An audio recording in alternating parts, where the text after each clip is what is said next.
Nyata sudah kebenaran Al-Quran.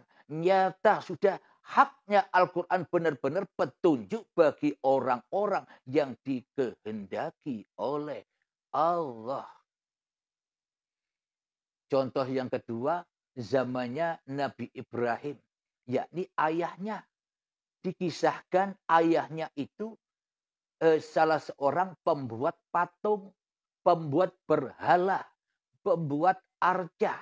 Setelah dibuat arcanya, setelah dibuat berhalanya, setelah dibuat patungnya, disembah-sembah sendiri. Dibuat patungnya, disembah-sembah sendiri. Apa kenyataan di dalam hati kita? Apa persamaannya di dalam hati kita? Itu kan syariatnya. Itu kan bentuk laku lahiriahnya yang ada dicontohkan cerita di dalam Al-Quran. Karena kita buta dengan makna hakikat sejati ayat arti secara mutasabihatnya. Rahasia di dalam rahasia. Isi makna dari Al-Quran itu. Kita menganggap itu hanya dongeng belaka. Yang mana hanya kisah-kisah masa lalu. Dan tak akan ada kisah-kisah itu saat ini ataupun nanti. Karena itu coba cerita. Jadi apa mutasabihatnya? Ayahnya Nabi Ibrahim membuat berhala disembah-sembah sendiri. Ini buktinya. Ada pada tiap-tiap diri manusia kita. Contoh, kita merasa yang berbuat sholat itu kan kita. Kita merasa yang bisa mengerjakan sholat itu kan kita. Kita merasa yang bisa mengerjakan ibadah-ibadah itu kan kita. Kita merasa bisa berbuat zikiran, sholawatan, sholat duha, sholat tahajud, zikiran puasa dan sebagainya. Berbuat baik, ahli berderma. Ini kan seolah-olah buatan kita. Kita yang berbuat, kita yang melakukan. Tapi setelah kita berbuat, tapi setelah kita wujudkan amal-amal yang kita lakukan, lalu kita sembah-sembah sendiri. Diaku-akui, dibangga-banggakan, dimulia-muliakan amal-amal kita sendiri. Dimulia-muliakanlah ilmu-ilmu kita sendiri. Itu kan sama dengan ayahnya Nabi Ibrahim. Membuat berhala disembah-sembah sendiri. Apa berhala itu? Hal-hal yang selain Allah, itulah berhala. Itulah tauhid yang ada di hati kita selama ini. Alhamdulillahirabbil alamin. Nyata bukan Al-Quran itu? Kejadiannya bukan dulu saja, sekarang pun kita pernah tinggal di situ. Contoh lagi yang ketiga, umatnya Nabi Muhammad sebelum Nabi Muhammad diutus menjadi nabi, Nabi berkumpul dengan orang-orang kaum Quraisy, orang-orang jahiliyah, zaman jahiliyah. Apakah orang jahiliyah? Apakah manusia jahiliyah adanya zaman Kanjeng Nabi sebelum diutus menjadi Rasul saja? Kalau kita menyangka orang jahiliyah adanya dulu, ini kan juga dongeng-dongeng saja cerita Al-Quran ini bagi kita selama ini. Jadi apa buktinya? Bahwa kaum jahiliyah pun juga sudah ada di dalam tiap-tiap hati manusia. Kapan? Ya saat ini hak adanya. Apa buktinya? Bila yang wujud di hati kita selain Allah, itulah kaum jahiliyah. Itulah kaum kafirin. Itulah kaum murtadin. Orang-orang yang murtad kepada Tuhan yang telah menciptakan dirinya. Karena orang-orang jahiliyah telah mentauhidkan dirinya di hatinya daripada mentauhidkan Tuhannya di hatinya.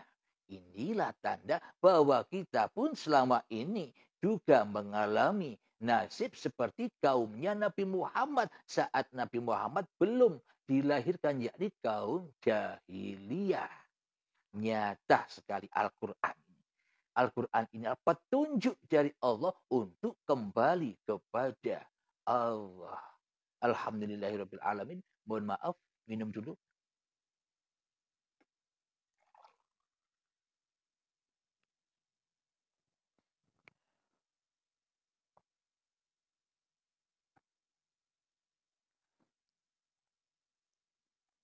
Alhamdulillahirabbil alamin. Sama halnya cerita tentang surga dan cerita tentang neraka. Sebelum saya buka Al-Qur'annya, mari kita simak perjalanan junjungan kita Kanjeng Nabi Muhammad sallallahu alaihi wasallam saat Mi'raj kepada Allah. Sebelum Kanjeng Nabi Muhammad bertemu Allah, sebelum Kanjeng Nabi Muhammad menghadap kepada Allah di dalam perjalanan Mi'raj, kan Kanjeng Nabi Muhammad sudah ditunjukkan adanya neraka. Kan Nabi Muhammad ditunjukkan dengan adanya surga, adanya neraka dan surga itu nanti apa sekarang? Sejak zaman dahulu, zamannya Nabi Adam, surga dan neraka itu sudah ada di mana? Di tiap-tiap hati manusianya. Bisa dipahami? Logika bukan? Tapi persangkaan kita semua seolah-olah neraka dan surga itu adanya nanti. Berarti iman kita dengan imannya para nabi, dengan imannya Kanjeng Nabi Muhammad, dengan kisah-kisahnya bahwa Kanjeng Nabi Muhammad sudah menyaksikan neraka yang menyala-nyala dan sudah menyaksikan surga saat Nabi Muhammad masih hidup. Berarti selama ini kan beda Tuhan dengan Nabi Muhammad. Berarti kita semua selama ini kan beda akidah dengan Nabi Muhammad. Coba dihayati. Jika neraka surga itu kejadiannya nanti, berarti kita bukan umatnya Nabi Muhammad. Karena beda sejarah perjalanannya. Jadi untuk apa Kanjeng Nabi Muhammad itu diciptakan? Nabi Muhammad diciptakan untuk contoh seluruh manusia agar manusia mencontoh perjalanan-perjalanan Kanjeng Nabi Muhammad. Perjalanan apanya? Apa perjalanan badannya? Bukan, tapi perjalanan hatinya. Karena iman dan takwa itu bukan babakan raga. Iman dan takwa itu bukan babakan badan. Iman dan takwa itu bukan babakan perilaku-perilakunya badan, perilaku-perilakunya syariat, perilaku-perilakunya zahir ini. Iman itu babakan hati, perilakunya hati, pergerakan hati, ceritanya hati. Tergantung di dalam hati ini siapa yang berkuasa. Yang berkuasa Allah kah ataukah diri kita? Itu yang menjadi kunci pokoknya. Bila di dalam hati ini yang wujud, yang ada, yang hidup, yang berkuasa masih diri manusia kita, berarti beda Tuhan dengan Kanjeng Nabi Muhammad. Bila beda Tuhan, mana mungkin kita berharap-harap menjadi kaumnya, menjadi umatnya Nabi Muhammad. Kan hanya mimpi saja, kan hanya angan-angan saja selama ini. Coba kita hayati. Tuhannya, imannya, akidahnya Nabi Muhammad apa sih? Iman, akidah, takwanya Nabi Muhammad itu adalah di dalam hatinya la ilaha illallah. Hanya Allah yang ada, Muhammad Rasulullah. Sedangkan diri Muhammadnya hanyalah diperankan, digerakkan, diperjalankan oleh Allah. Oleh hidup yang menghidupi badan-badan ini. Kita pun harus ikut seperti ini agar diakui oleh Allah sebagai umatnya. Kanjeng Nabi Muhammad karena imannya, Tuhannya sama. Bila manusianya sudah tak wujud lagi di hatinya. Bila manusianya sudah tak hidup lagi di hatinya. Bila manusianya sudah tak merasa berkuasa, berbuat apa-apa di hatinya kecuali Allah. Itulah imannya para nabi, itulah imannya para rasul. Jadi gunanya, tujuan diciptakan kerasulan Nabi Muhammad agar manusia sama-sama menjadi Rasulullah. Bukan menjadi Rasuli awake dewe. Bila menjadi rasulnya dirinya sendiri, rasulnya iblis dan setan yang ada di dalam hatinya, berarti yang jadi Tuhan kan masih manusianya di hatinya. Berarti salah dalam memilih Tuhan. Jadi jangan mimpi-mimpi ketemu Nabi Muhammad. Jangan mimpi-mimpi jadi umatnya Nabi Muhammad. Jangan mimpi-mimpi ketemu surga dan pahala. Semuanya hanyalah mimpi-mimpi yang semu dan fata morgana saja. Karena kita selama ini disesatkan oleh setan di hati kita yang selama ini kita pertuhankan di dalam hati kita. Alhamdulillah sangat nyata. Hak sekali Al-Quran ini bagi orang-orang yang diberi petunjuk oleh Allah. Semoga saya dan semoga kita semua para penyimak dan pecinta uripe Allah ini sama-sama menjadi rasulnya Allah. Jangan mau menjadi rasulnya setan di hati kita. Caranya bagaimana? Ya perangi dirimu di hatimu.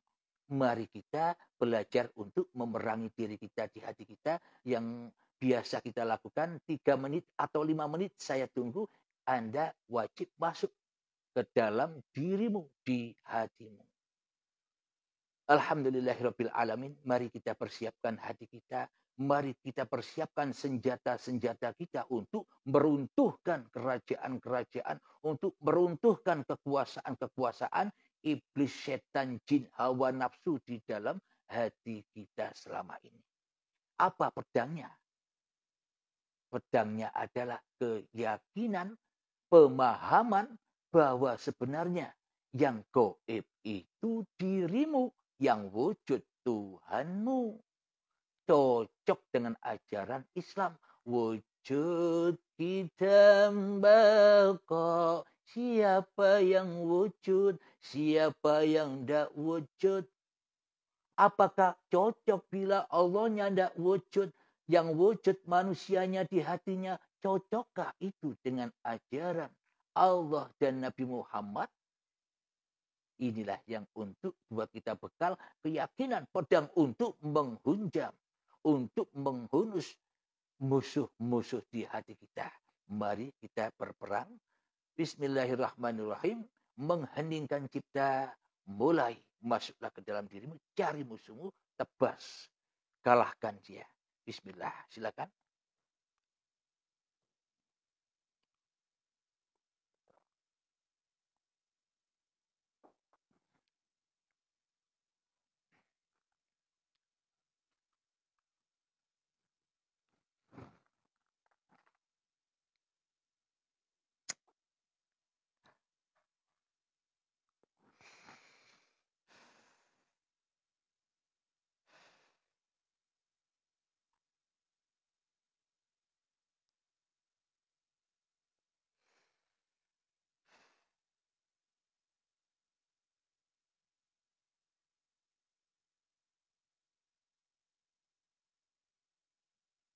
Temui hidup.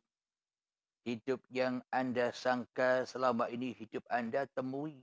Carilah hidup yang Anda akui sebagai hidup Anda itu. Cari mukanya, cari warnanya, cari bentuknya.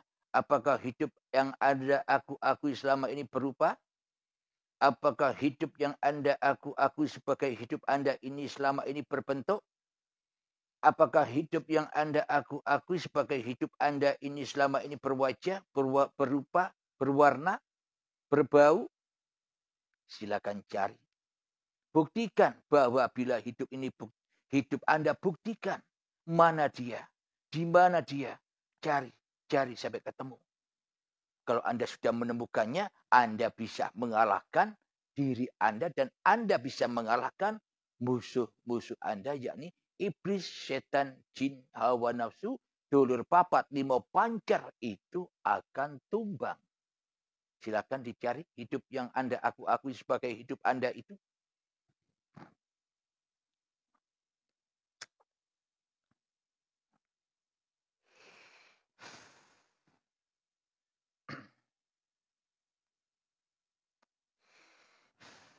Bagi sahabat-sahabat yang sudah berbaiat, Anda kan sudah tahu, tidak usah melakukan ini lagi.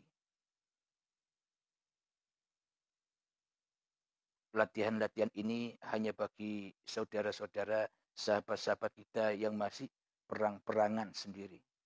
Belajar memerangi diri. Karena sudah tahu musuhnya. Bila tidak tahu musuhnya, bagaimana bisa perang?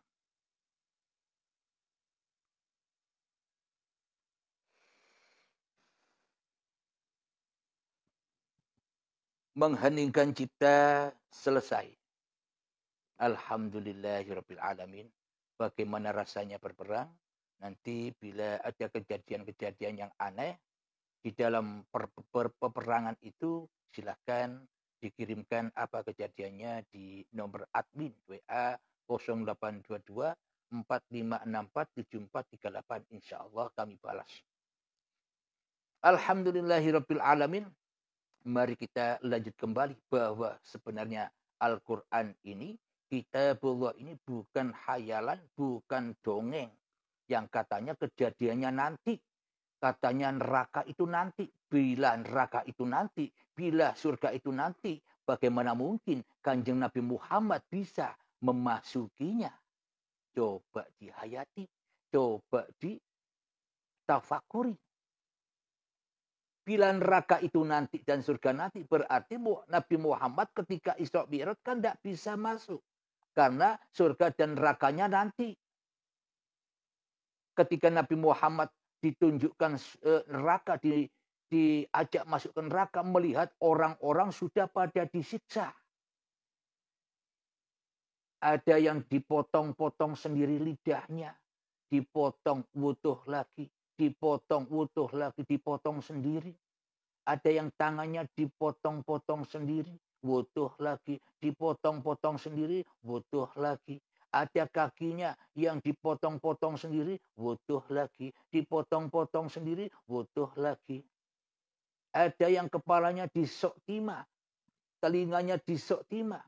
Hancur lebur, utuh lagi, disok lagi, hancur lagi, utuh lagi, disok lagi, hancur lagi, utuh lagi, disok lagi. Ini semua kiasan-kiasan cerita dohir, maknanya sudah ada di batin kita, sudah ada di hati kita sebenarnya yang hak. Kalau kita memandang siksaan itu siksaannya dohir, yang mana mampu dohir kita ini menahan siksaan. Dipotong-potong, dipenggal, ya mati, tidak bisa hidup lagi. Tidak kuat. Apa yang kuat untuk disiksa? Apa coba? Hatimu itu yang kuat disiksa. Masalah yang satu belum selesai, datang masalah lagi. Berterus-terusan didatangi masalah. Berterus-terusan didatangi ketakutan. Berterus-terusan didatangi kegundahan yang memanaskan hati. Itu lebih panas dari panasnya api dunia. Api yang tak bisa ada asapnya, yang ada di tiap-tiap hati manusia. Itulah neraka yang berbahan bakar badan-badan manusia. Dan hati yang keras seperti kerasnya batu. Inilah buktinya bahwa neraka itu hak, bukan dongeng. Bukan cerita besok, tapi sudah kejadian pada tiap-tiap diri manusia yang menyadari.